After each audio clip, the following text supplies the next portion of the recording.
अहमदाबाद में जर्जर मकानों का खतरा एक बार फिर सामने आया है।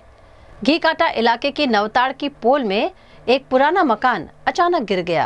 अहमदाबाद में एक बार फिर जर्जर मकानों ने जान ले ली है। घी काटा इलाके की नवताड़ की पोल में आज एक पुराना मकान अचानक भर कर गिर गया। इस हादसे में एक बुजुर्ग महिला की मौत हो गई, जबकि 2 लोग गंभीर रूप से घायल हो गए हैं। हादसे के वक्त मकान के भीतर मौजूद 3 लोग मलबे में दब गए थे। घटना दोपहर के समय की है, जब नवताड़ की पोल में स्थित वर्षों पुराना मकान अचानक धराशायी हो गया। मकान गिरते ही आसपास अफरा तफरी मच गई और स्थानीय लोगों ने तुरंत राहत कार्य शुरू किया। मलबे में दबे लोगों को बाहर निकाला गया और घायलों को इलाज के लिए अस्पताल पहुंचाया गया। इस हादसे में वृद्ध महिला पुष्पाबेन पंचाल की मौके पर ही मौत हो गई, जबकि 2 अन्य घायलों की हालत गंभीर बताई जा रही है। सिटी विस्तार में लगभग 100 થી 150 વર્ષ जूना मकान होय छे, जर्जरित हालत में होय छे અને ગમે ત્યારે આ પડતા હોય છે। આજે અહીં નવતાડની પોળના અંદર અહીંયા કામ ચાલતું હતું અને આ મકાન જર્જરિત હાલત હોવાના કારણે એ મકાન પડ્યું। એમાંથી 3 લોકો 2 લોકો દટાઈ ગયા હતા અને એક બીજા મજૂર હતા એ બાજુમાં હતા।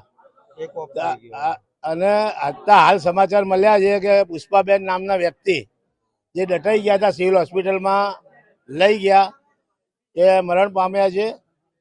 અને બીજું આ લોકોને જે પણ ટ્રીટમેન્ટ કરવાની થાય, મેં હોસ્પિટલ ડિપાર્ટમેન્ટને કહી દીધું છે કે ફ્રીમાં ટ્રીટમેન્ટ કરવી।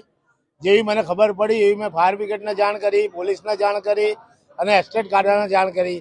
એ લોકો સમયસર આવી ગયા હતા, પરંતુ આ મકાન પહેલાથી પડેલું હતું એટલે એમની જહેમત બાદ 3 લોકોને બહાર કાઢ્યા હતા। એમાં એક જણ એક્સપાયર થઈ ગયા છે, પુષ્પાબેન। અહીંયા ગાડી અમદાવાદ મ્યુનિસિપલ કોર્પોરેશનનું જનરલ બજેટની અંદર ડ્રેનેજ લાઇનની રીડેવલપમેન્ટનું કામ ચાલુ હતું।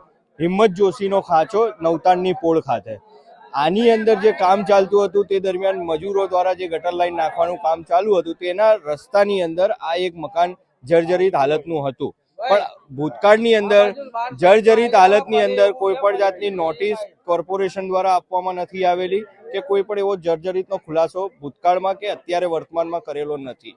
આ જે ઘટના બની જેમાં કોર્પોરેશનના મજૂર દબાયા, એક સ્થાનિક જે મકાનમાં રહેનારા દાદી દબાઈ ગયા હતા।